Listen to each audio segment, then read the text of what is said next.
Okay, now we're going to talk about how to deal with logos.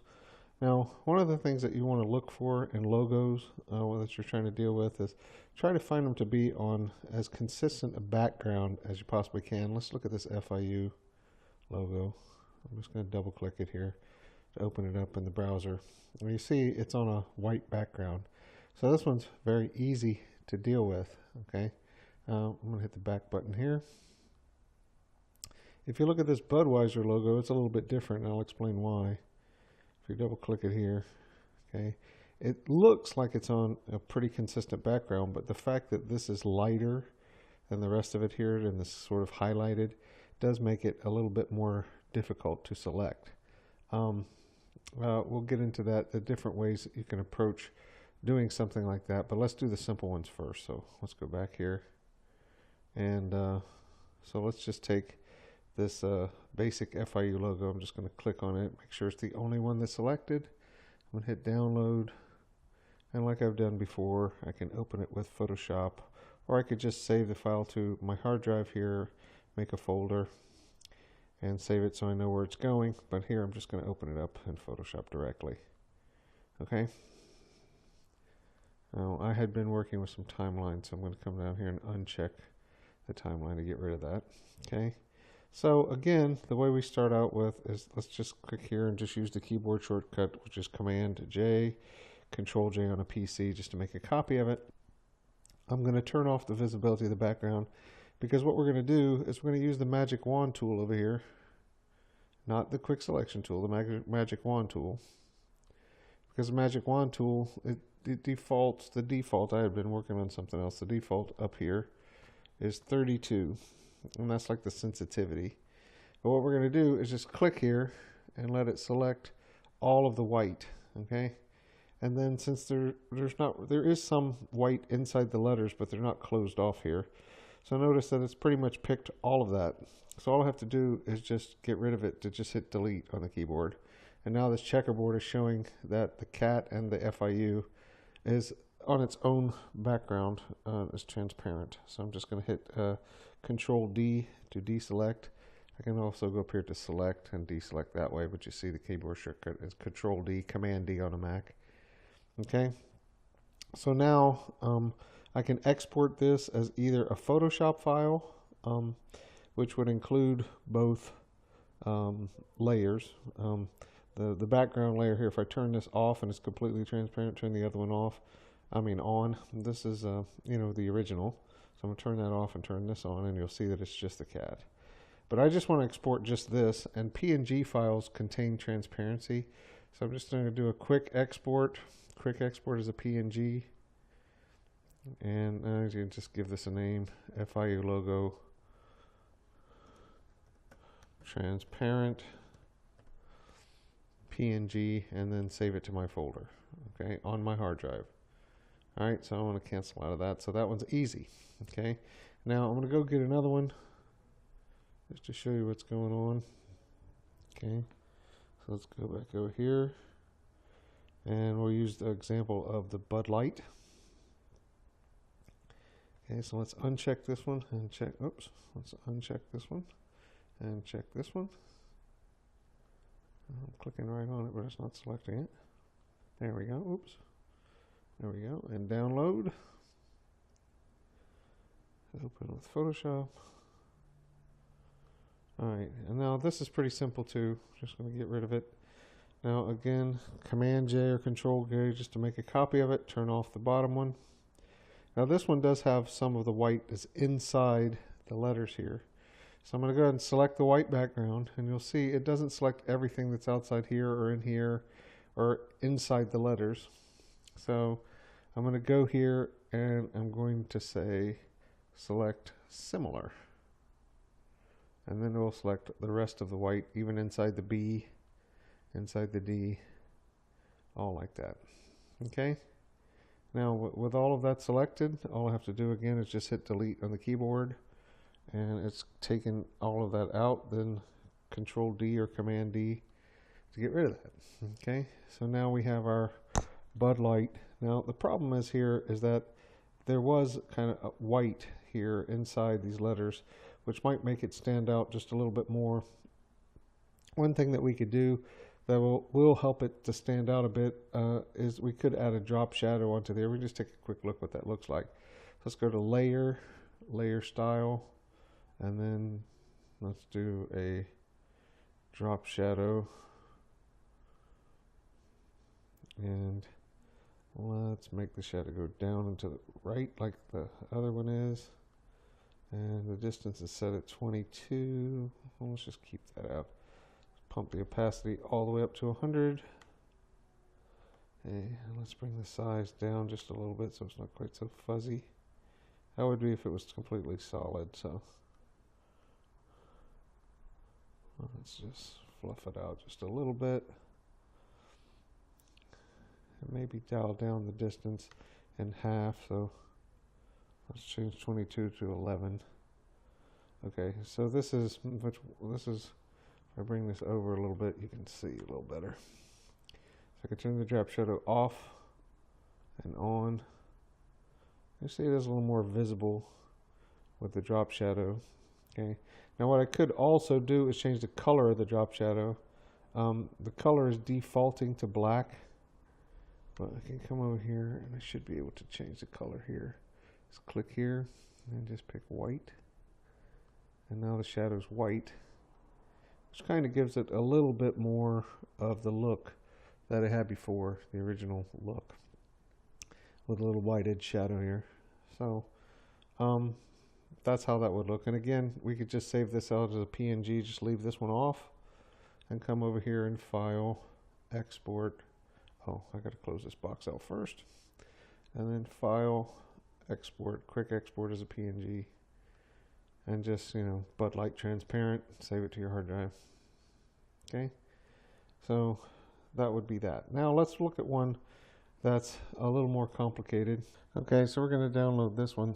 That's a little bit more complicated because the background isn't totally consistent. It's got sort of a highlight through it, which makes it a little bit more difficult to make the selections.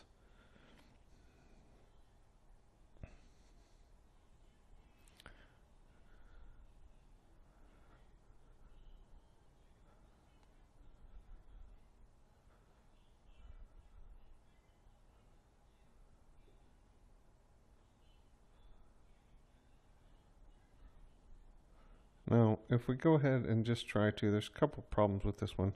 Let's go on the Magic Wand tool, which selects by color.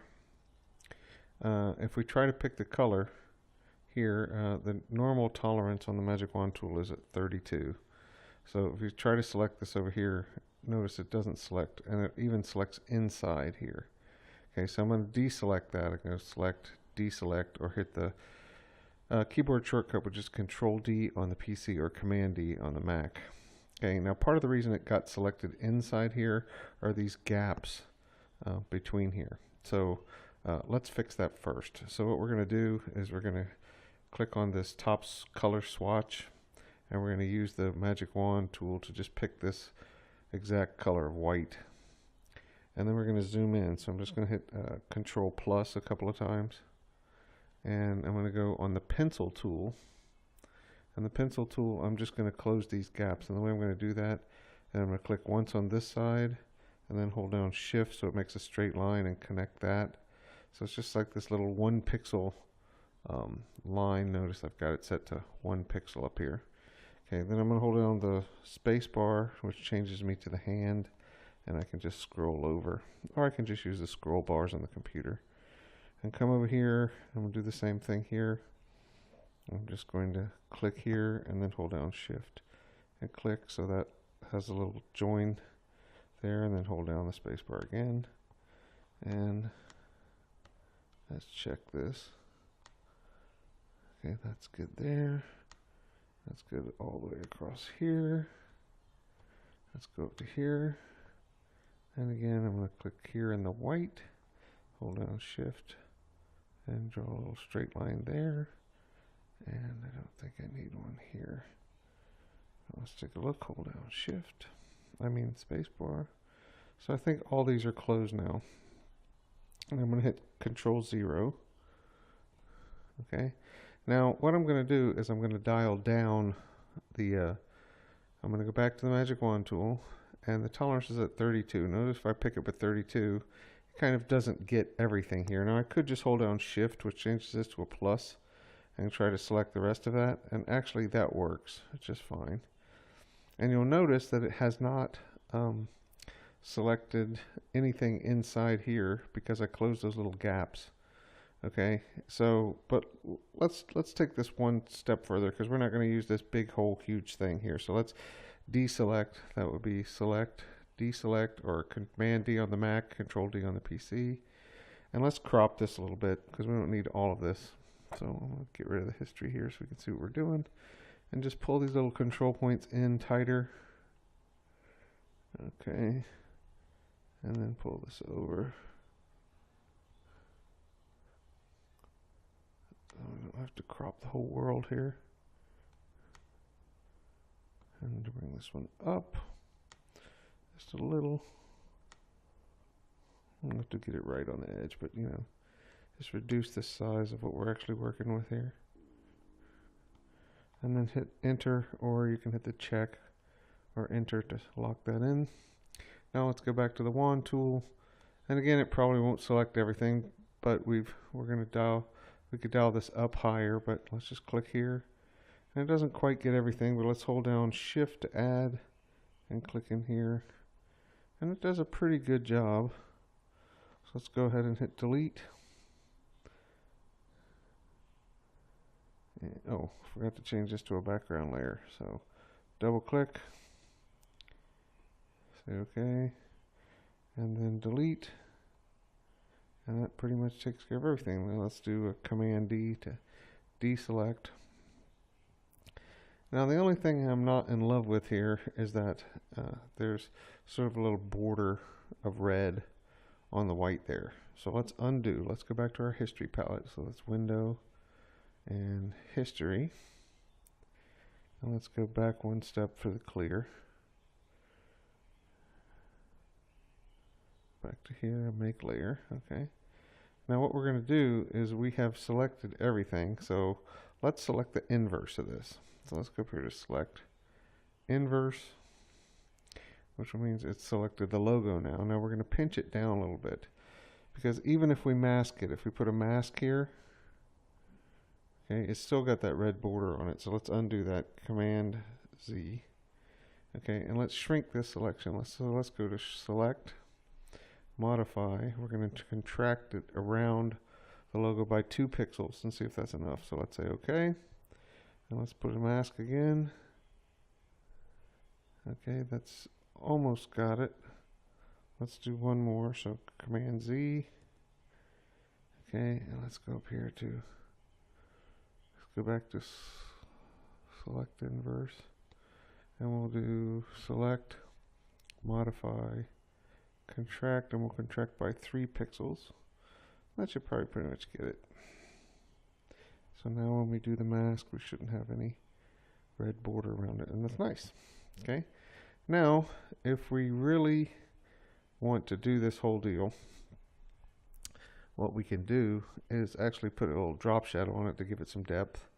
So let's go up to layer, layer style, drop shadow.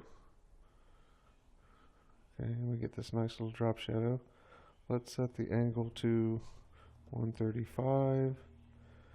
And let's change the distance just a little bit. Let's make it 18. And let's make the shadow black. And let's give it a little bit of more softness. Let's crank that up to 12. Let's actually crank it up to 16. There we go. And let's make it a little less opaque. Let's make it about 80%. So it's a little softer. So now, let's just move this off to the side just so you can see the whole deal. And we can say that we just turn the drop shadow on and off. It's kind of flat, and then on gives it a little bit of depth. So that's fine. Okay. So let's bring this back over and just say OK to the drop shadow. We like it. And we can just save this out as we want as a PNG,